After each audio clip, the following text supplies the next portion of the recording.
Within the next few minutes, you will see the truth Rome died to hide. A truth that explains not just the collapse of an empire, but the collapse of men. This is not about politics, not about barbarians at the gate. This is about desire, about the hidden axis of female choice, the engine that outlived Caesar, Nero, and the legions themselves. Jean-Jacques Rousseau hinted at it, but history screamed it. When wealth swelled, when men grew soft, when women restructured the game, Rome cracked. And what followed was not just conquest by outsiders, but betrayal from within. By the end of this descent, you will see the same pattern today. In our cities, our marriages, our lives. This is not nostalgia for empire. This is survival. Rome believed itself eternal, granite in its strength. But every empire tells itself that lie before it crumbles. Its walls stretched wide, its armies conquered continents.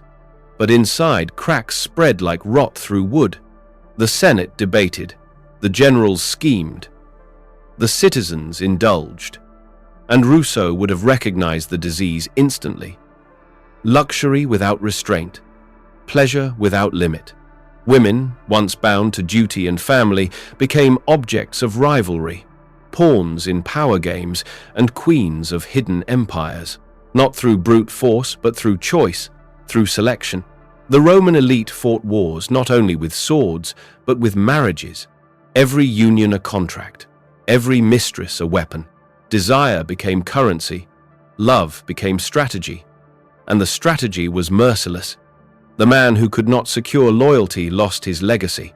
The man who trusted blindly was destroyed. Rome's illusion was that strength on the battlefield could protect weakness in the home. But Rousseau saw what they ignored. Collapse begins in intimacy. And in Rome, it began in the marriage bed. Rousseau was not Roman. He lived centuries later. Yet his words could have been carved into the marble of the Forum. Man is born free, but everywhere he is in chains. In Rome, those chains were forged in desire. Chains of seduction, chains of jealousy, chains of dependency. The Roman man thought himself master, but his hunger, his longing for beauty, his conquest of the flesh made him a slave. And women, sensing this, shaped their own strategies for survival. Align with the powerful, bear heirs to secure fortune, shift loyalties when fortune shifts. This was not malice, it was survival. Rousseau would call it natural but dangerous when unchecked by virtue. A senator, wealthy, decorated, admired, ruined by whispers of his wife's affair. Not because of the affair itself, but because it shattered his standing, exposed his weakness, cost him allies. One scandal could undo decades of honor. Thus the marriage bed became a battlefield. Quiet, soft, hidden but deadlier than steel. Rome fell not only to invaders at the gate, it fell to invaders within the ungoverned passions Rousseau warned of. And we are no different. Rome was not only a city of laws, it was a marketplace of bodies. Slave auctions, banquets, gladiators admired not only for blood, but for beauty. Desire was currency, intimacy transaction. Rousseau saw it clearly. When intimacy becomes transaction, society rots. Marriage becomes trade. Love becomes contract. A senator's daughter was not married for affection. She was exchanged like gold for power. Her body became Rome's most subtle weapon, her womb the battleground of dynasties. But women were not merely pawns. They adapted. They learned. In a system where their public power was limited, private strategy became their strength. A glance, a whisper, a promise withheld, desire became leverage. And men hungry for beauty, heirs, legacy traded away autonomy. They thought themselves hunters. In truth, they were prey. Rome's hidden economy drained its strength. While soldiers bled at the front, senators bled in their beds, ruined not by steel, but by seduction. And here's the question. Swipe left, swipe right. Trade affection for status, beauty for resources. Are we any different or worse? Rousseau despised luxury. Luxury softens men, corrupts women, and dissolves nations. Rome proved him right. Baths filled with perfume, feasts lasting till dawn, gold on tables, jewels on throats, and beneath it, rot. Luxury amplified desire. Women no longer sought survival, but indulgence. Why settle for stability when you could have extravagance? Why remain loyal when others offered more wealth, more power, more pleasure? Men competed recklessly. Rivalries sharpened, friendships broke, families split. A husband bought loyalty with pearls, another with villas, another with empty promises. When promises broke, alliances burned. Rousseau would say, nature made women cunning for survival. Civilization's luxury made that cunning destructive. What once preserved life now eroded the society that gave it form. Rome's corruption did not begin in politics. It began in bedrooms lined with silk, in kisses laced with ambition, in hunger that could not be satisfied. And you look at your world today, endless choices, digital temptations, fleeting loyalty. Are we softening too? Are we repeating Rome? If Rome was the stage, the emperor's household was the spotlight. Every marriage, every affair, every whisper echoed through the empire. Augustus tried to legislate morality, laws against adultery, not because he was pure, but because he knew desire could undo the state. He failed. Empresses, mistresses, daughters of emperors, each became symbols of decline. Messalina, wife of Claudius, infamous for her excess. Julia, daughter of Augustus, her scandals shaking Rome itself. Rousseau would not be surprised. When the highest women in the land wield sexuality as power, the lesson spreads downward. If the emperor cannot master his household, how can the empire master itself? The palace was Rome itself. Its corruption mirrored the nation. And when emperors lost control at home, they lost legitimacy everywhere. Think of today's leaders, destroyed not by war, but by scandal, not by armies, but by affairs. Rome teaches, the empire is only as strong as its marriages, and Rome's marriages were already breaking. Not every Roman woman sought indulgence. Some used the opposite strategy. Withdrawal. Rousseau would recognize it. Power not through abundance, but through scarcity. Withhold affection. Delay intimacy. Deny until concessions are made. A wife refusing until her husband bent to her will. A mistress giving just enough to addict him. This was not love, it was leverage. The Romans even had words for it. Chastity games, veils of purity, but beneath them, calculation. And men conquerors abroad were conquered at home. Their victories on battlefields meant nothing when chained by desire indoors. Rousseau would say, nature weaponized by civilization. Instinct turned into politics. Rome's men thought they ruled the world, but they were ruled by unseen strategies beside them. And here's the question for you. Do you see this strategy today? The art of withdrawal, the slow drip of attention, the addictive cycle of desire. Drop your answer in the comments. Rome praised fidelity, but lived in betrayal. Husbands strayed, wives schemed. Mistresses gained more influence than legitimate brides. Children grew unsure of their fathers. Rousseau would see it as inevitable. When desire rules, fidelity collapses. And when fidelity collapses, trust dissolves. One unfaithful wife could ruin a dynasty. One disloyal husband could leave heirs illegitimate. The family, the root of Rome's stability, fractured. A general might command thousands, but fear whispers at home. A senator might control provinces, yet collapse at rumors of his wife's affairs. Rome's enemies did not need to invade. They could wait. An empire rotting from its most intimate foundation would topple itself. And here's the punch. Do you see marriages around you stable or crumbling? Do you see loyalty preserved or sold to the highest bidder? Rome teaches, Fidelity is not romance, it is survival. And when fidelity dies, civilization follows.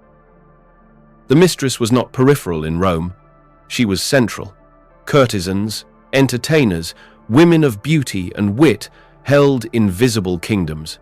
Men gave them estates, positions, influence. Rome called them scandalous, but Rome was addicted to them because mistresses offered something wives, bound by duty, could not: choice, excitement, novelty.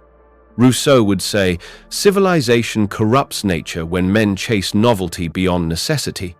The mistress becomes currency, and men, enslaved to appetite, destroy their own legacies. A senator might bankrupt himself to keep a mistress. A general might betray alliances for one more night.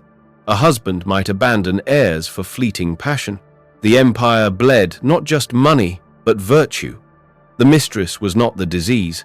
She was the symptom of men ruled by desire, not reason. What happens when fidelity collapses? Children suffer. Rome's elite grew full of illegitimate heirs. Who was the father? Who had the right to inherit? No one knew.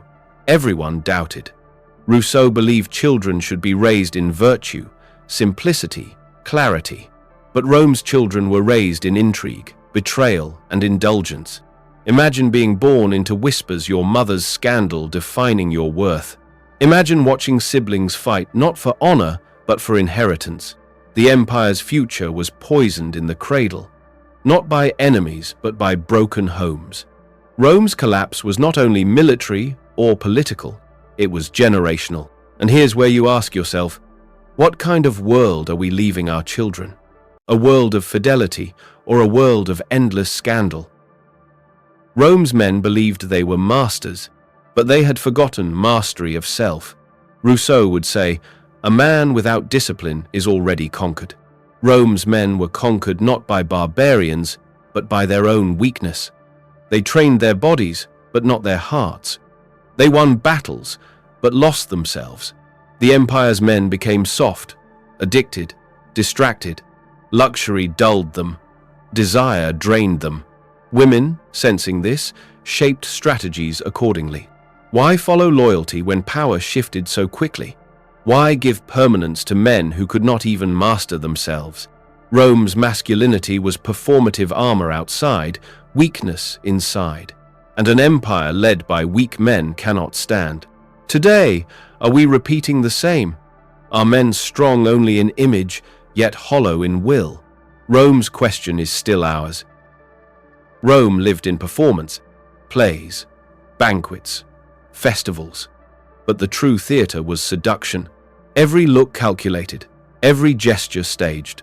Women performed innocence. Men performed dominance.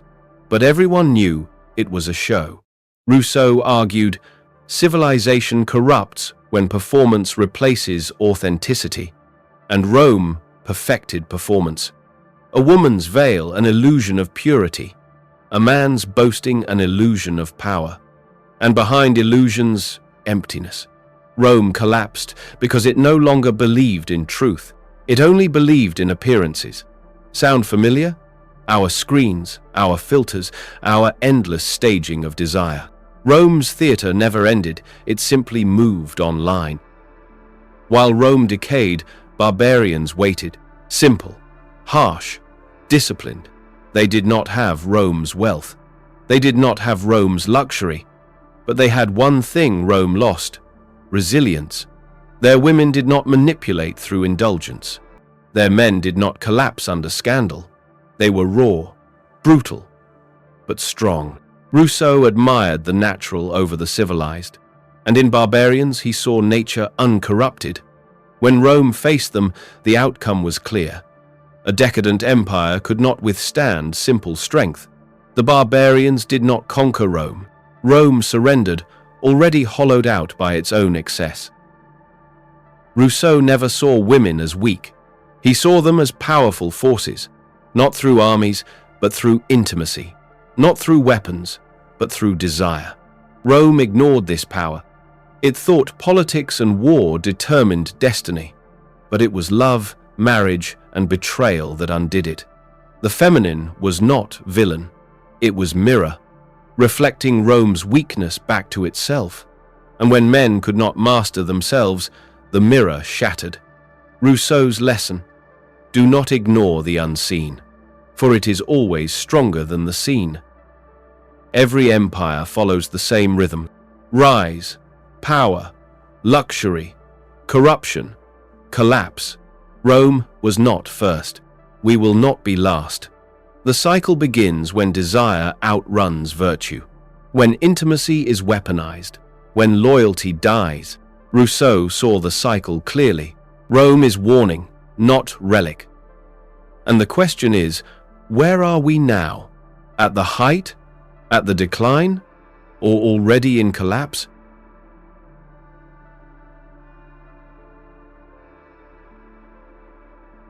Rome did not fall in one night. It fell piece by piece.